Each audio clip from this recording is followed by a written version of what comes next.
Hey, what's up, guys? Elliott and Morgan here to give you our quick review for the Netflix original movie called The Ritual. Came out over the weekend, February 9th, I think, which was Friday. We saw it over the weekend, and we wanted to give you guys our thoughts on the film. So, as you know, we like to keep it as spoiler-free as possible, so let's just jump right into it. What do we get for the synopsis that Netflix All right, so here's what we got. Four friends with a long-standing but strained connection take a hiking trip into the Swedish wilderness from which they may never return. Very spooky. So Morgan and I, we were just flicking through Netflix and saw it. We didn't watch a trailer. We didn't read the synopsis. Just press play. Right. So, just jumping into the story, I would say the first half hour of this film worked for me a lot. Like, literally the first 5 minutes actually really kind of caught me, got me hooked in. And then it hits a part in the middle of the movie, like I said, about halfway through, about 30 minutes in. I told Morgan, I looked at her and said, this movie can either go this way or this way. And unfortunately, it went this way for the rest of the film. For me, for you. At least. What about you? What did you think about the story? I thought it was okay. I think, though, that the story has more meaning. There's a metaphor behind it for grieving. But it just was a lot of randomness for me that didn't really pull together. I was just a little disappointed.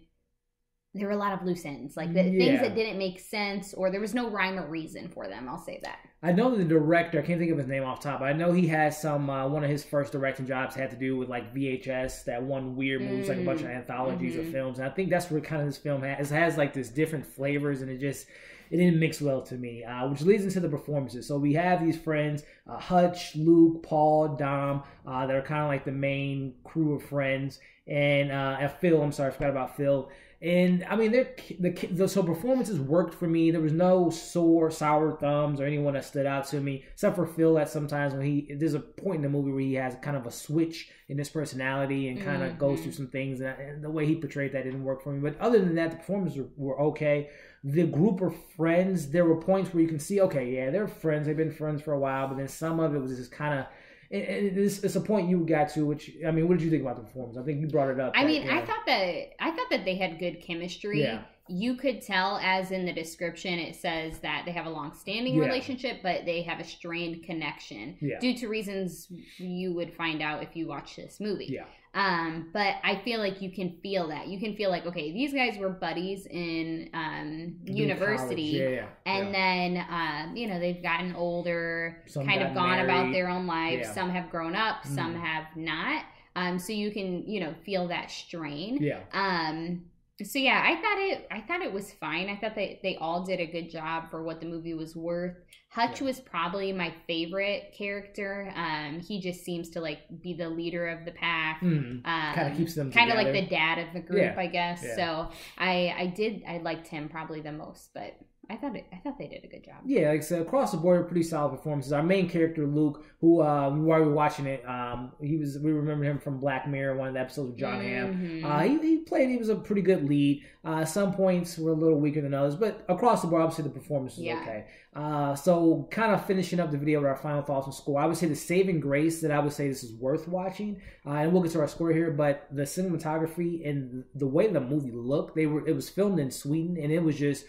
We got our tickets yesterday to go to Sweden. I mean, I wish, but it was beautifully shot. Like the forest, the environment, the elements they were in. It was just a really well done, well shot movie. Yeah. Unfortunately, can't say that about the story and some of the other things, but that's really the saving grace for me was the way the film looked. It was beautiful. Yeah.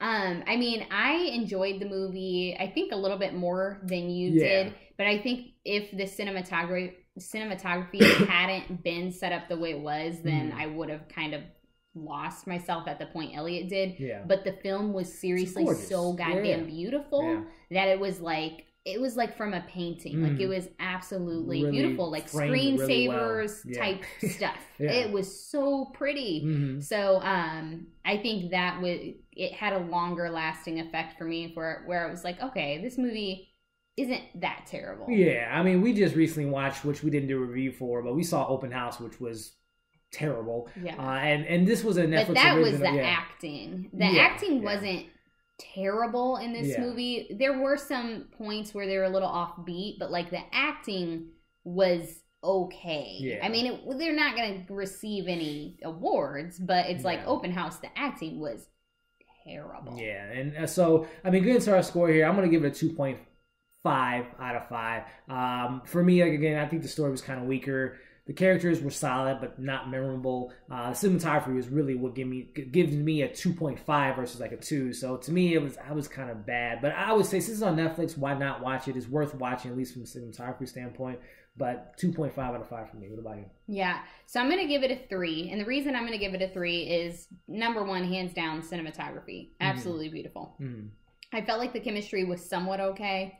And then I actually was a little creeped out. Yeah, I don't know why. I mean, and we don't want to give too much away, but there's some supernatural elements in the film. Off bat, it's a thriller movie. I mean, they do a good job. You feel kind of claustrophobic in tight spaces in some shots, but again, we don't want to give too much away. But I mean, but anyway, since I was a little freaked out, we were in the dark. It was like the lights were out, and I was just thinking about being in a forest and stranded and going through all that. Sure. So, I was telling it, I was like, can we turn it off? I'm kind of over it. It really wasn't that scary at all. But in the moment, I don't know why I was like a little creeped out.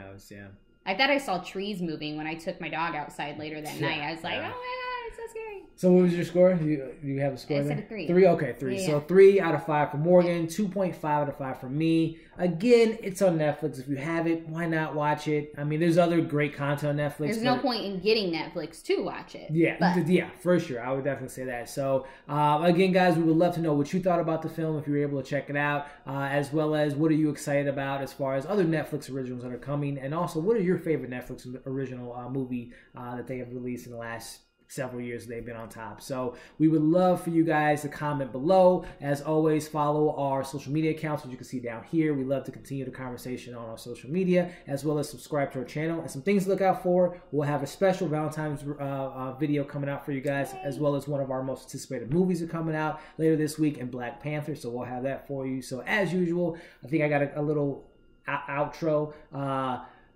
I don't know. I got to work on it more. I'll think about it on the next video, guys. But thanks for tuning in, and peace. There it was. That's what it was. Take care, guys.